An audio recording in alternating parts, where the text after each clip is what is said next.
आप देख रहे हैं श्री हरि कृपा आश्रम चैनल। संस्थापक स्वामी श्री हरि चैतन्य पुरी जी महाराज।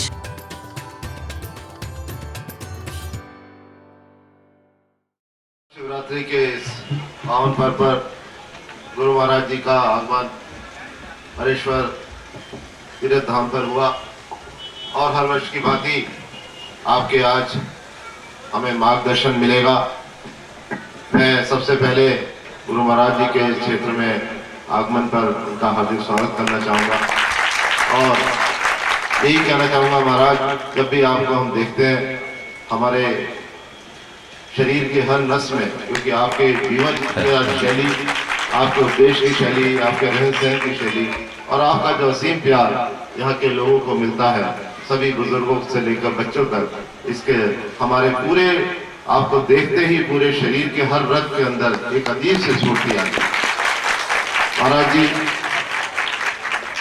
समाज में जैसे जैसे शिक्षा बढ़ती जा रही है और बड़ा दुख का विषय है कि शिक्षा का स्तर तो ऊपर उठ गया और कहा जाता है कि किसी समाज का अगर सही मायने में विकास होता है तो शिक्षा के माध्यम से होता है, पर देखने को ये मिलता है कि जैसे जैसे शिक्षा का स्तर उठ रहा है वैसे ही हमारे आध्यात्मिक और सामाजिक मूल्यों में गिरावट भी आती जा रही है। ये कैसी विडंबना है, इस पर भी आप अपना जरूर कुछ ना कुछ हमें बात बताएंगे। बहुत बहुत आपका स्वागत। हरि बोल, बोलो श्री गुरु महाराज की, बोलो कामा के कन्हैया की, बोलो लाठी वाले भैया की, बोलो हरेश्वर महादेव की। सभी हरि भक्तों को महाशिवरात्रि के इस पावन पर्व की बहुत बहुत हार्दिक शुभकामनाएं एवं बधाई। साक्षात शिव स्वरूप गुरुदेव और भगवान शिव के चरणों में कोटि कोटि नमन। सौभाग्यशाली है हम सभी जो इस महान पर्व पर महाराज श्री के कृपा सानिध्य में यहाँ एकत्रित हैं। विविधताओं और विषमताओं के बावजूद हमारा देश व समाज कैसे एकजुट रह सके, यह मार्गदर्शन संपूर्ण राष्ट्र व विश्व आपसे पाना चाहता है। सभी आपके दिव्य अमृतमय संदेश को सुनने को व्याकुल हैं। हे प्रभु, हम सभी हरि भक्तों को अपने दिव्य मार्गदर्शन के द्वारा अज्ञान के अंधेरों से ज्ञान के उजालों की ओर, असत्य से सत्य की ओर, मृत्यु से अमृत की ओर ले चलो। हरि बोल, हरि बोल, बोलो श्री गुरु महाराज की। हरि बोल, हरि बोल, हरि बोल, हरि बोल, हरि बोल, हरि बोल। आप पहनाते हैं, मैं आपकी भावनाओं का सम्मान करता हूं,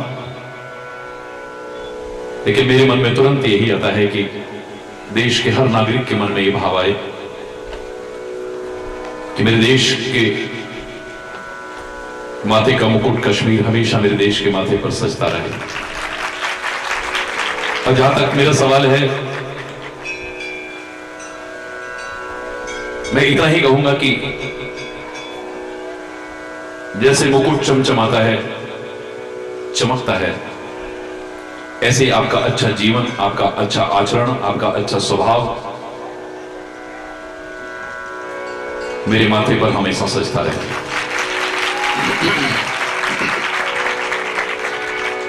और मैं नाज से कह सकूं कि आप मेरे हैं तो सही, पर गर्व से कह सकूं मैं ऐसे जीवन और आचरण को देख करके मेरे हैं।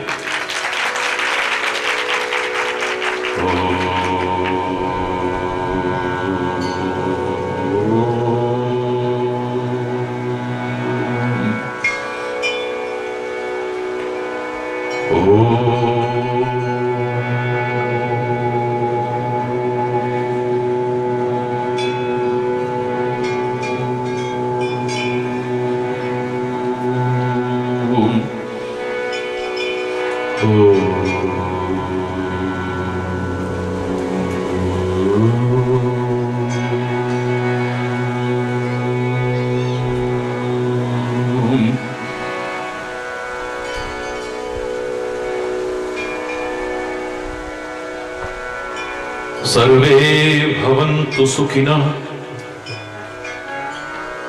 सर्वे सन्तु निरामयाः,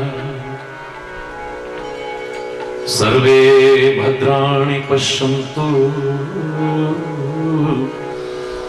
मा कश्चित् दुःखभाग् भवेत्। ओम शांति शांति शांति।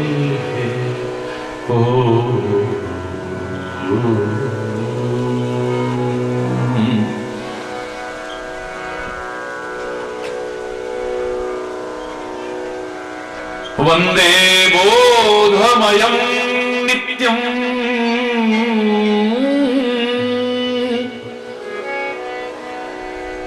गुरु शंकर रूपिणं यमाश्रतो हि वक्रोऽपि चन्द्रः सर्वत्र वन्दते। ओ शांति शांति शांति। ओ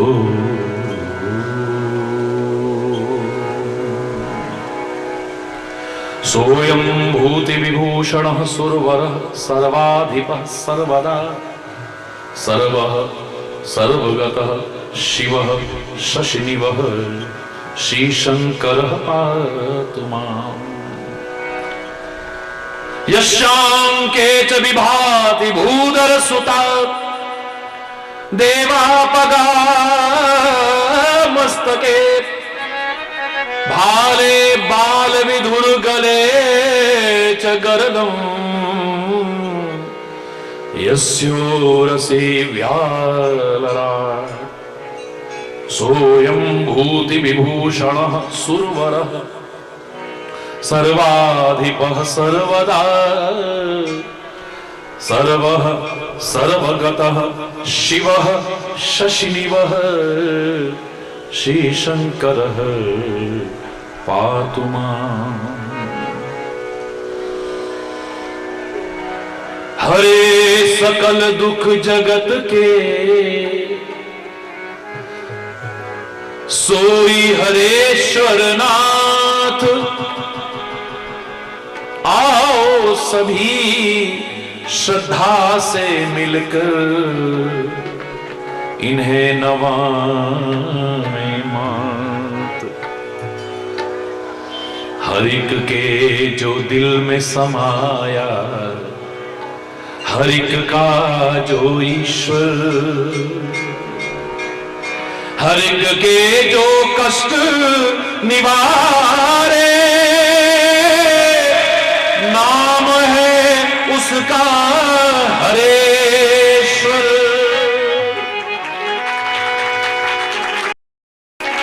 नाम है उसका हरेश्वर।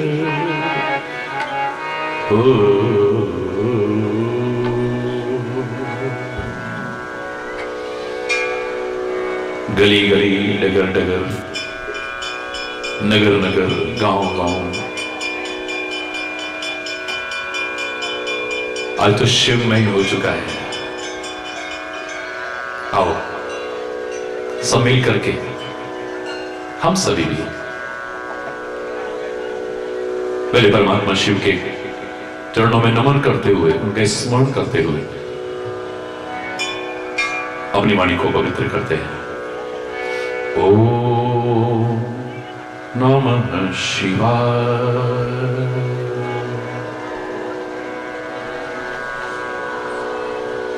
ओम नमः शिवाय।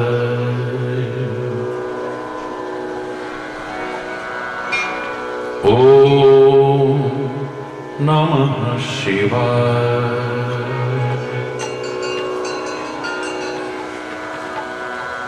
ओम नमः शिवाय। ओम नमः शिवाय।